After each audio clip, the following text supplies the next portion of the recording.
কি বুঝাই দিবেন আল্লাহকে, কি বুঝাই দিবেন রাসূলুল্লাহ সাল্লাল্লাহু আলাইহি সাল্লাম? নবীজি কিছুই জিজ্ঞেস করবে না? কি মনে করেন আপনারা এমনি সবাই সুপারিশ করবে মানে কি কিছুই জিজ্ঞাইতো না? কোনো কাগজপত্র কিছুই দেখবে না নাকি? কথা বলেন না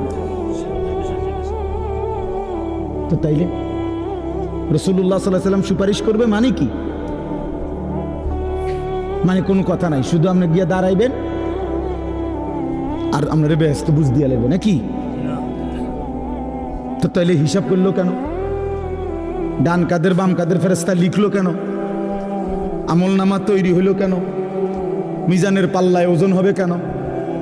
হাসরের ময়দান বিচারের ময়দান বলা হইলো কেন? বুঝেন নাই কথা? তো এজন্য এটা অনুভব করা উচিত।